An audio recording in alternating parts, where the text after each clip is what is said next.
Мен күнде таңғы 5-те Аллаға сыйынамын. Оятқышым 4:30-да шырылдайды. Сағат 5-те дәретімді алып, ақ көйлегімді киіп, жай намазымды жерге төсеп, шығыс жаққа, Мекке тарапына қарап тұрып бұлай деймін. Шындығында иман келтірген күйде аспан мен жерді жаратқан жаратушыға бет бұрдым. Мен көп құдайшыл емеспін. Шындығында менің құлшылығым, құрбандығым, өмірім, өлімім, серігі болмаған әлемдердің Раббысы Аллах үшін. Уа Аллах, сен патшалардың патшасысың. Сенен басқа құдай жоқ. Сен менің жаратушымсың. Мен сенің құлыңмын. Мен өзіме әділетсіздік жасадым. Күнәларымды мойындаймын. Мені өз қателіктерімнен қорғай көр. Өйткені ол қателіктерімнен мені сенен басқа ешкім қорғай алмайды. Және мені ең жақсы адамгершілік қасиеттерге жетеле. Өйткені өзіңнен басқа ешкім жақсылыққа жетелей алмайды. Менен жаман мінез құлықтарды қайтар. Өйткені сенен басқа ешкім жамандықты қайтар алмайды. Уалла, ардақты пайғамбар Мұхаммедке салауат, және осында солтүстік Америкада тұратын Мұхаммедтің үмбеттеріне де, Ибрахим мен Ибрахимнің үмбетіне де салауат еткендей салауат ет. Расында біз сенің ұлылығыңды мадақтаймыз, дәріптейміз.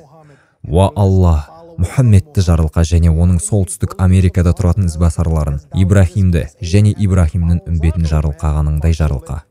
Таңертең тұрып тіс тазалаудан, ауыз шаюдан, дүниеден алған күнә мен жамандықты кетіруден асқан әдемілік жоқ. Шашыңызды тараңыз, шашыңыздың кірін тазалаңыз, құлағыңызды, денеңіздің барлық мүшелерін тазалаңыз, таза ақ көйлек киіңіз, лас еденде тұрмаңыз, аяқ киіміңізді шешіп жай намазға тұрыңыз. Жүзіңізді шығысқа бағыттап, әлемнің жаратушысынан сізді жақсартуды, күшті етуді, күш-қуат беруді сұраңыз. Мен мұны күніне 5 рет жасаймын.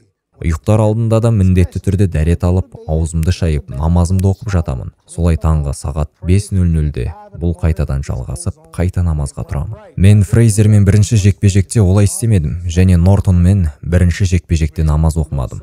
Мен өзіме өзім тым сенімді болып, мұның бәрі жаттығу жиыны мен бокстағы қабілетінің арқасында мені қажетті жерге жеткізді деп ойлай бастадым. Осы үшін Құдай мені жазалап, жақсы сабақ берді. Ол менің жағымды сындырды. Екінші жекпе-жекте ол мені ұрып-соғып Фрейзерге қарсы нокаутқа түсірді. Маған сонда барып жетті. Мен керемет ұлы боксшы емес екенмін. Сол кезде мен өзімді физикалық тұрғыдан ғана емес, рухани жағынан да мықты болуым керек екенін түсіндім. Осы жекпе-жектің арқасында 4 ай болды. Күніне 5 уақыт намазымды оқимын. Шүкір, бәрі керемет. Егер Алла менімен болса, онда мені ешкім, ешбір жағдайда жеңе алмайды.